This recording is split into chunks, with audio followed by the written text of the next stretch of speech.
دلی کی تہاڑ جیل سے فرار ہونے والے ان سربکف مجاہدوں کی لہو رنگ داستان، جنہوں نے کشمیر کی آزادی کے لیے دشمن کی سرزمین خصوصاً دلی میں بھارتی خفیہ ایجنسی را کو قدم قدم پر شکست فاش دیتے ہوئے دشمن پر کاری ضربیں لگائیں۔ کہانی کی طرف بڑھنے سے پہلے آپ سے گزارش ہے کہ چینل کو سبسکرائب کرتے ہوئے ویڈیو کو لائک کیجیے۔ آئیے کہانی کی طرف چلتے ہیں۔ وہ کچھ دیر تک وہیں کھڑا متجسس نگاہوں سے ادھر ادھر دیکھتا رہا۔ 1 منٹ اور گزر گیا۔ پتھر کے لڑکنے کی آواز ایک مرتبہ پھر سنائی دی۔ اس بار یہ آواز زیادہ قریب سے آتی ہوئی محسوس ہوئی تھی۔ حاجی عثمان پتھروں کی آڑ لیتا ہوا آگے بڑھ گیا۔ وہ ایک پتھر کی آڑ سے نکل کر دوسرے پتھر کی طرف جا رہا تھا کہ خاموش فضا فائرنگ کی آواز سے گونج اٹھی۔ گولی دائیں طرف سے چلائی گئی تھی، جو حاجی عثمان کے سر کے اوپر سے گزرتی ہوئی ایک پتھر پر لگی۔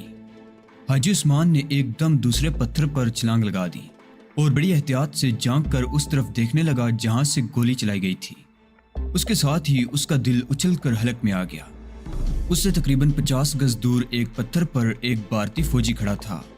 اس کے ہاتھوں میں آٹومیٹک رائفل تھی اور وہ متجسس نگاہوں سے ادھر ادھر دیکھ رہا تھا۔ عثمان نے دوسری طرف دیکھا تو اس طرف بھی 2 فوجی نظر آئے اور ایک فوجی تیسری طرف بھی دکھائی دیا۔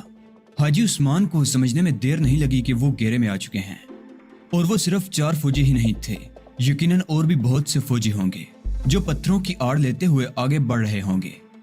حاجی عثمان نے ان 2 فوجیوں کی طرف دیکھا جو تقریباً 30 گز دور ایک پتھر پر رائفل تانے کھڑے تھے۔ حاجی عثمان نے سب مشین گن سنبھالی اور ٹریگر دبا دیا۔ فائرنگ کی آواز کے ساتھ ہی ایک فوجی کی بھیانک چیخ فضا میں ابھری اور وہ کلابازی کھاتا ہوا نیچے گرا۔ دوسرے فوجی نے پتھر کی دوسری طرف چھلانگ لگا دی تھی۔ اس کے ساتھ ہی یوں محسوس ہوا جیسے چاروں طرف سے گولیوں کی بارش شروع ہو گئی ہو۔ گولیاں پتھروں پر لگ رہی تھی اور ویرانہ فائرنگ کی آواز سے گونج رہا تھا۔ حاجی عثمان بھی فائرنگ کر رہا تھا۔ اس کی رائفل خالی ہو گئی تو اس نے رحمت کی رائفل اٹھا لی اور فائرنگ جاری رکھی۔ وہ فائرنگ کرتا ہوا غار کے دہانے پر ایک پتھر کے پیچھے پہنچ گیا۔ اسی لمحے طارق، رحمت اور علی وغیرہ غار میں دوڑتے ہوئے دہانے پر پہنچ گئے۔ ان سب کے ہاتھوں میں سب مشین گنیں تھیں۔ رحمت، حاجی عثمان چیخا، تم ان لڑکیوں کو لے کر غار کے پچھلے راستے سے نکل کر 2 نمبر پر پہنچنے کی کوشش کرو اور باقی یہیں رک کر مقابلہ کریں۔